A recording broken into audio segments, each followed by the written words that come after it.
అప్పుడు ఇంకా అసలైన యోగం ఏమిటి? ఆహారం విషయంలో ఎలా ఉండాలి?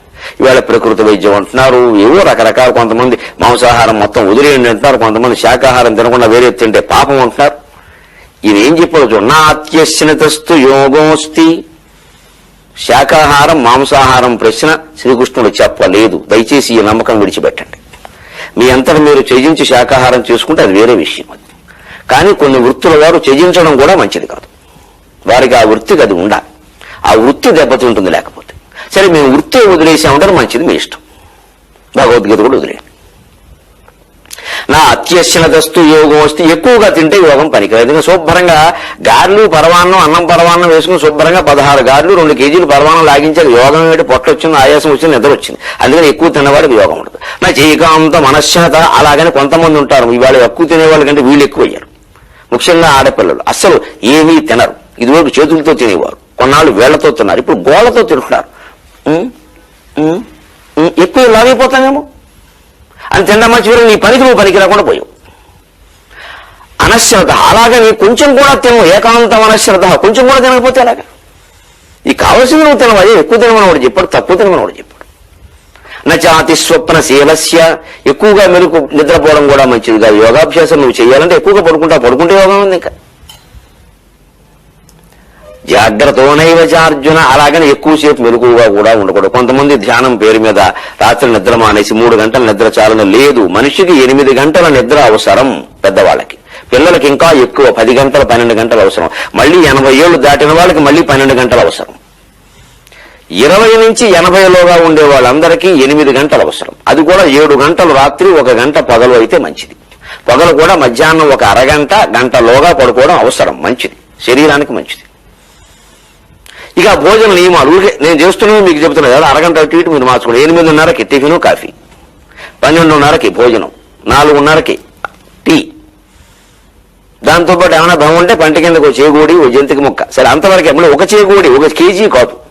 అలాగా రాత్రి 8:30కి 50 ఏళ్ళు దాటేది భోజనం మానేసాను 2 పళ్ళు. అంటే 2 పళ్ళు అంటే చిన్నవి కాదు కదా, పెద్దవే కొంచెం. మరి అలాగని పళ్ళు అన్నారు కానీ సైజ్ 2 గుమ్మడికాయలు కాదు. ఇక అన్నం కంటే ఎక్కువ. ఇది నువ్వు నిర్ణయించుకోవాలి. అలాగే నిద్ర పగలు రాత్రి 7 గంటలు, పగలు 1 గంట, కొంచెం అరగంట అటు ఇటు. ఇందులో కూడా ఒకటి ఉందండి, మనం చేసినట్టే అందరూ చేయలేరు. కానీ ఒక్కటేమీ పెట్టుకోండి దయచేసి. ఉద్యోగస్తులు ఉన్నారు, వారు 2ంటికి కానీ భోజనం చేసే అవకాశం రాదు కొంతమందికి. రాత్రి ఇంటికి వచ్చేసరికి 10 అయిపోయి 11 అయ్యే వాళ్ళు కూడా ఉన్నారు. కానీ యోగం నియమం, శరీరం నియమం అంత గడియారం లాంటిది. మీకేమో దీంట్లో అనుమానించక్కర్లేదు. మీ వృత్తిని మీరు మానక్కర్లేదు. దిక్కుమాల ఉద్యోగం అనుకో, తప్పు. అది లక్ష్మీదేవి. లక్ష్మీదేవి కార్యాలయంలో, శ్రీరసాగరంలో పనిచేస్తున్నాం మనమంతా. సాఫ్ట్వేర్ సెంటర్లో పనిచేయడం లేదు. అలా అంటేనే దేశం బాగుపడుతుంది. క్షీరసాగరంలో శ్రీ మహావిష్ణువు సన్నిధిలో మీరు పనిచేస్తున్నారు, మీ యజమాని సన్నిధిలో కాదు. మీ యజమాని భార్య అంటే సాక్షాత్ లక్ష్మీదేవి. వారిని అలా గౌరవించిన సంస్థలు బాగుంటాయి. అక్కడ ఎలా ఉండాలి? అప్పుడు రోజు 2ంటికి తినడం అలవాటు. రోజు అలాగే చేయండి. ఓ రోజు 2ంటికి, ఓ రోజు 3ంటికి, ఓ రోజు 12ంటికి వద్దు.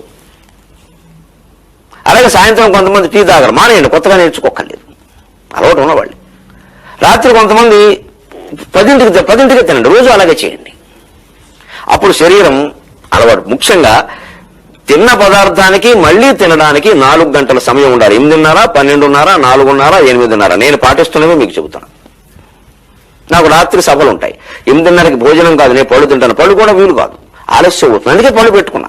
ఆలస్యం అయినప్పుడు భోజనం చేస్తే అరగదు. పైగా రాత్రి ప్రయాణం, మళ్ళీ నేను ఏ రైలో ఎక్కాలి.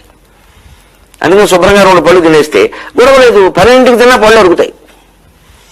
అప్పుడు కూర్చొని బొబ్బట్లు, గారెలు, ఆవుళ్ళు మొదలుపెడితే పళ్ళకి పని చెబుతాయి. ఇదే తేడా. అంటే అప్పుడు అది పెట్టుకున్నాం నియమం అంతే. 8:30 కాకపోతే 10:30 అప్పుడు తినేసి పడుకో. ఒక సమయం పెట్టుకుని దాన్ని అనుసరిస్తే ఇప్పుడు చూడండి, ప్రణాళికాబద్ధమైన దినచర్యే యోగం భగవంతుడు చెబుతున్నాడు. దానికి మనోనిగ్రహం అనేది కలపండి అంతే. ప్రణాళికాబద్ధం. మీరు కార్యాలయానికి వెళ్ళిన ఒక సమయానికి వెళుతున్నారు, అన్ని ఇంట్లో పనులు కూడా సమయానికి చేయండి. ఇంట్లో వస్తువులన్నీ ఎక్కడెక్కడ పెట్టండి, అదో దివ్య రహస్యం. ఎక్కడ వస్తువులు అక్కడ పెడితే కూడా వాడు మహాయోగి. వాడికి ఆత్మజ్ఞానం 5 ఏళ్లలో కలుగుతుంది. 5 ఏళ్లలో నేను రాసిస్తా. ఎక్కడ వస్తువు అక్కడ పెట్టిన ఆత్మజ్ఞానం 5 ఏళ్లలో కలుగుతుంది. ఆత్మ సాక్షాత్కారం కలుగుతుంది, దైవ దర్శనం కలుగుతుంది. చాలా చిన్న విషయం. ఎక్కడ వస్తువు అక్కడ పెట్టడం అంతే. గడియారం తీసి గడియారం ఉన్న చోట పెట్టు. ఎలాగో తర్వాత చెబుతా, దాని బాధ్యత వేరే ఉంది. అది రామకృష్ణ పరమహంస చెప్పిన మాట.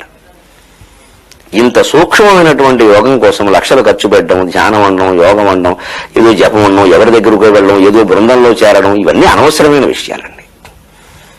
నువ్వు ఇంట్లో కూర్చుని హాయిగా చేసుకోవడం, నీ ఇల్లు బృందావనం చేసుకోవడం మానేసి బృందాల చుట్టూ తిరగడం మీద జీవితాన్ని బొంద పెట్టుకోవడమే. మన్నింతురుగాక. సెలవు.